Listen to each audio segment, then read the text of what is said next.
Como montar a melhor carteira de fundos imobiliários. O vídeo de hoje é sobre isso. Eu já te peço o seu like, que ative o sininho para não perder conteúdo, que se inscreva no meu canal se gosta dos meus vídeos e que mande esse vídeo para os seus amigos. Eu também tô no Instagram com conteúdos diários sobre fundos imobiliários. O meu perfil é @aestelamourão. Aqui embaixo tem um link na descrição, me segue por lá.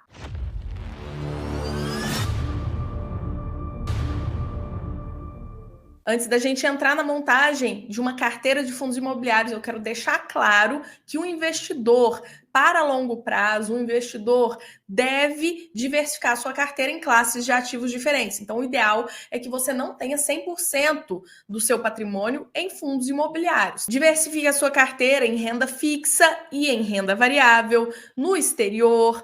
Compre ações, compre fundos imobiliários, FIINFRA, FIAGRO, se você gostar, né? Mas diversifique, tá? Um portfólio diversificado vai te proteger de riscos que você nem imagina quais são, tá? Agora, entrando na montagem da melhor carteira de fundos imobiliários, quantos fundos imobiliários ter? Dá uma olhada nesse gráfico que eu vou colocar aqui na tela, tá? Ele demonstra a relação da diversificação com o risco sistêmico ou sistemático e o risco não sistemático ou não sistêmico, tá? Então, basicamente, repare aqui que no eixo Y do gráfico, que é a vertical, é o risco total da sua carteira de fundos imobiliários, enquanto que o eixo X, que está na horizontal, é o número total de fundos imobiliários que você vai ter na carteira.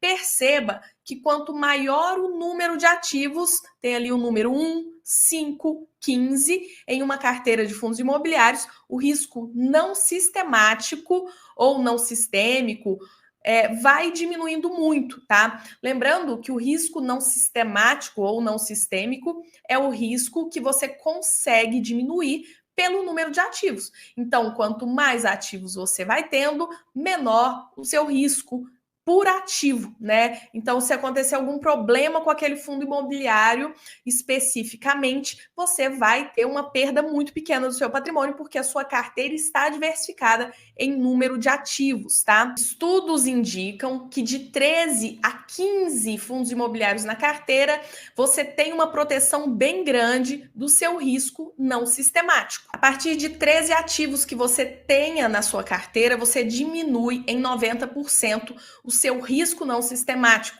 E proteger a carteira, proteger o seu patrimônio é extremamente importante. Como diria Warren Buffett, primeira regra dos investimentos é não perder dinheiro e a segunda regra é respeitar a primeira regra de não perder dinheiro. Então, quando você diversifica, quando você diminui o risco de cada ativo específico, né? Que é o risco, por exemplo, de uma gestora fazer um movimento errado, de um fundo se alavancar e começar a ter problema, de um fundo perder os fundamentos. Então, basicamente, de 13 a 15 fundos imobiliários na carteira. Eu, particularmente, gosto mais de 15 fundos imobiliários, acho um número bem legal, dá para diversificar bem em segmentos também, tá? Então, tenha de 13 a 15 ativos. Essa é a primeira dica para você montar a melhor carteira de fundos imobiliários para você. A segunda dica que eu tenho para vocês é diversifiquem a carteira de vocês em tipos de fundos imobiliários, tijolo e papel.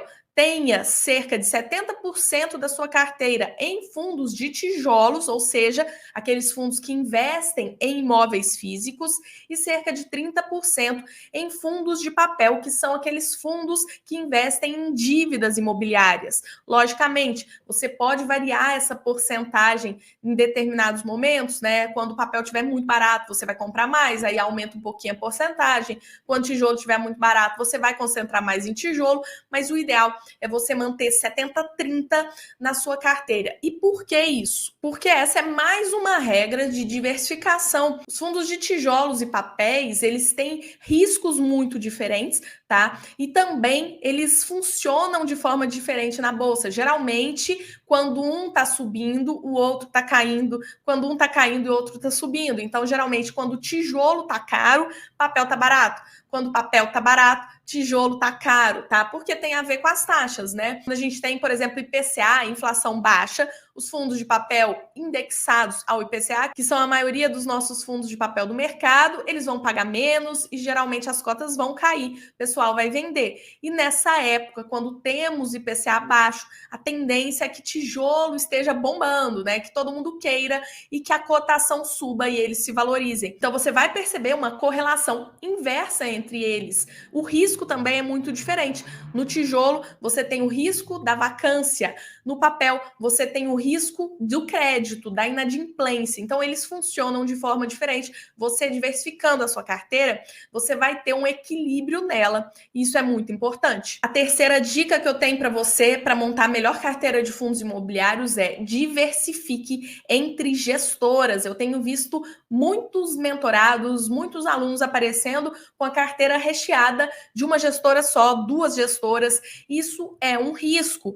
Lembrem-se, por exemplo, do caso da venda da CSHG para a Pátria, né? Se uma gestora é vendida, ela tem um risco dos profissionais que fazem aquele fundo ser bom irem para outra gestora, o fundo mudar, perder os fundamentos. Então, isso é um risco que existe. Uma gestora do nada pode se tornar ruim, apesar de anos ter sido eficiente, boa, ter gerado valor para os seus cotistas, tá? Então, o ideal é não ter mais do que 20% do seu patrimônio de fundos imobiliários numa gestora só. Diversifique. Bom, agora você pode montar a sua carteira de fundos imobiliários e eu utilizo a estratégia da pirâmide. Eu divido a minha carteira entre fundos de base, que são aqueles fundos mais tranquilos, que têm risco e, consequentemente, dividend yield mais baixo, porque tudo na bolsa é risco-retorno, não existe almoço grátis no mercado.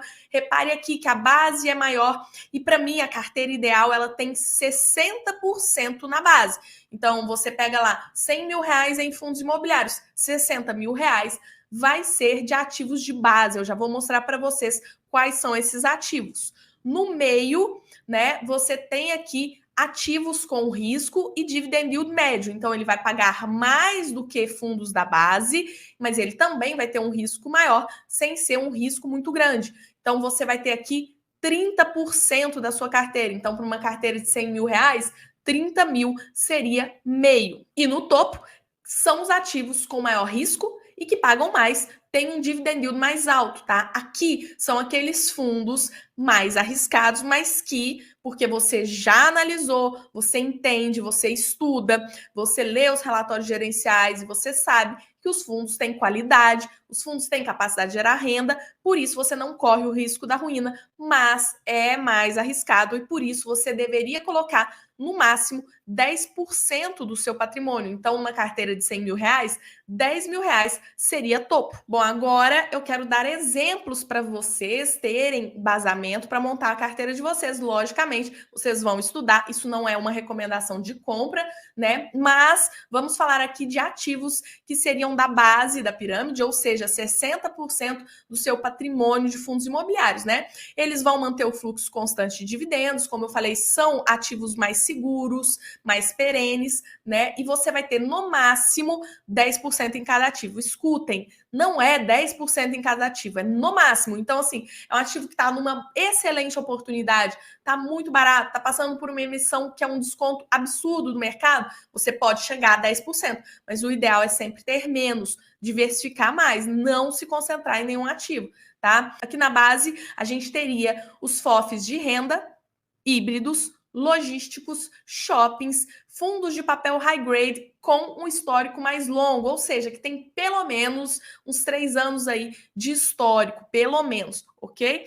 E aí a gente tem, pessoal, esses setores de base como exemplo. Lógico, você não precisa ter, por exemplo, o FOF, porque o FOF é um fundo que eu particularmente gosto só para ganho de capital, alocação tática em alguns momentos, tá? Mas é interessante em algum momento você colocar FOF se estiver no momento legal para compra, ok?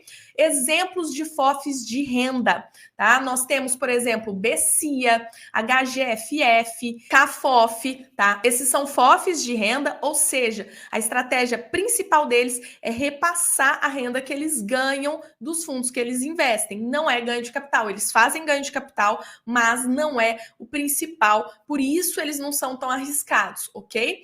A gente tem os fundos híbridos, exemplos, KNRI, ALZR, HGRU, TRXF, esses são fundos híbridos, ok? Fundos logísticos, HGLG, BTLG, XPLG, LVBI, Bresco, são alguns exemplos. HGBS11, XPML11, HSML11, MOL11 e VISC11, vocês sabem que eu gosto mais dos três primeiros, né? E fundos de papel high grade com longo histórico, a gente pode colocar HGCR, KNCR, MCCI, KNSC, PLCR, BTCI, XPCI, todos esses são papel high grade e que já andam há algum tempo. Bom, agora no meio da pirâmide, que seria os 30% da carteira, aqui, lembrando, é um meio termo tanto na entrega de dividendos quanto no risco, tá? E você vai colocar no máximo de 6 a 7% em cada ativo, mais uma vez, no máximo, ok? Então, temos lajes corporativas ou escritórios, FOFs de ganho de capital, papel mirror risk com bom histórico. Lajes corporativas, como exemplo, nós temos PVBI 11, TEP, FATN, HGRE, JSRE, são fundos que têm mais riscos do que logístico, shopping, híbrido, porque ele fica um tempo maior com problemas de vacância. Por quê? Porque ele é muito aderente ao ciclo de mercado. Se o mercado não está bom, ele demora muito tempo para se recuperar. A economia ruim afeta demais esse segmento, por isso o risco dele é maior. Aqui eu colocaria como exemplo o JSAF, tá? Ele não é majoritariamente de ganho de capital, mas ele tem uma parcela maior para ganho de capital do que os outros FOFs mais tradicionais, tá? E ele se arrisca mais nas movimentações, por isso tem um risco maior e está no meio. A gente teria também papel mirror risk com bom histórico e também, pessoal, papel high grade sem histórico. Não está escrito aqui, mas nós teríamos. Então, se a gente tem a Quineia, o Itaú criando um novo fundo de papel, né, que ainda não tem histórico, que está aí há 6 meses no mercado, 1 ano no mercado, mesmo sendo high grade, ele entra aqui, porque você não sabe como ele trabalha em crises, com IPCA alto, com CDI alto, você não sabe. Então, por isso, o risco dele é maior, só quando passar um tempo, ele vai para a base, tá? Exemplo de papel mirror risk com bom histórico. A gente tem o AFHI11, ele já fez 3 anos em abril, então já foi para o meio. Eu colocava ele como topo, porque ele não tinha histórico. VCJR entra aqui, Bari entra aqui, REC Recebíveis, CPTS e RDM, mesmo eu não gostando, né? Eles entram aqui. Por quê? Porque eles são fundos de papel mirror risk e eles já têm alguns anos aí performando, alguns anos do IPO, por isso eles entram no meio da pirâmide. E finalmente o topo da pirâmide, que é aqueles 10% do seu patrimônio em fundos imobiliários. Eles vão entregar mais dividend yield, vão tornar a sua carteira mais rentável, mas como você vai colocar só 10%, apesar do risco maior, você não vai colocar em risco seu patrimônio. Ele eleva seu yield sem aumentar demais o risco da sua carteira. Aqui você vai colocar no máximo 3 a 5%, dependendo do fundo. Você vai fazer uma análise de risco e colocar de 3 a 5%, tá? No máximo. Então, desenvolvimento. Nós temos, por exemplo, o Tegar. Tegar 11, ele tem mais riscos. Por quê? Porque ele desenvolve, ele constrói. Apesar de ter aí mais de 7 anos do IPO, apesar de ter mais de 200 ativos na carteira, uma diversificação grande, ele tem um risco maior porque desenvolve, né? O risco da burocracia, o risco no Brasil para se desenvolver é altíssimo. Então, ele entra aqui, tá? No máximo, estourando 5% é o que você deveria ter no Tegar, por exemplo. Você também coloca aqui aquele fundo imobiliário de papel high yield com histórico, tá? Ou mirror risk sem histórico. Quais seriam os exemplos, por exemplo? Papel high yield, tá? Habitat, o RPR, CACR, mesmo eu não gostando, ok? Estão aí. Mirror risk sem histórico, a gente teria, por exemplo, o Clean, a gente teria, por exemplo, o SAP,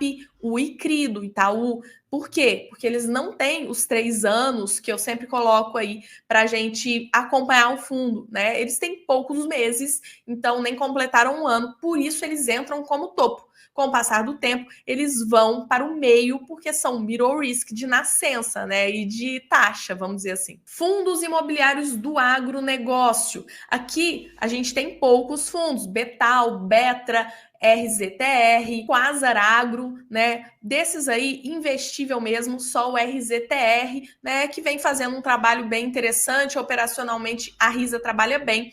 Então você teria aqui, no máximo, 5% nele, tá? Por quê? Porque ele tem um risco maior, tá? E hedge funds. Os hedge funds você também coloca no topo. Exemplo, KNHF, VGHF, CCME, RINV. Todos esses hedge funds, eles têm um risco maior, porque o gestor tem uma liberdade maior para trabalhar. Ele pode desenvolver, ele pode comprar ações, então ele corre mais riscos, por isso você coloca aqui, tá? Hedge fund, eu teria no máximo uns 3%, papel high yield, no máximo 3% em cada ativo, tá? Middle risk sem histórico, no máximo 3%. Agronegócio, no máximo 5%. Muito me perguntam sobre Fiagro. Pessoal, Fiagro, na minha opinião, fica aqui no topo, tá? Não é fundo imobiliário, mas tem um risco maior, tá? Do segmento agro, né? De inadimplência, também de histórico. Os Fiagros são novos e geralmente são high yield, por isso eles entrariam aqui. E se você me perguntar sobre os FIINFRA, eu colocaria FIINFRA, tá? No meio ou na base. Por quê? Porque os FIINFRA são muito tranquilos, né? Eles são dívidas, debêntures incentivadas de empresas muito perenes, muito estáveis, de segmentos de infraestrutura. Então é muito difícil você ter ali inadimplência, além dos ratings, né, que são AAA, todos A, então você tem um risco muito pequeno de inadimplência, eles seriam base de nascimento, né? Mas pelo tempo de mercado, como você ainda não sabe como funciona, são muito novos, você colocaria eles no meio e depois de um tempo passaria para a base, porque são bem tranquilos, ok? Agora eu quero saber de você. Você monta a sua carteira como? Deixa nos comentários que eu vou adorar ler. Por esse vídeo é isso. Curte, compartilha, inscreve no canal se gostou. Até o próximo vídeo.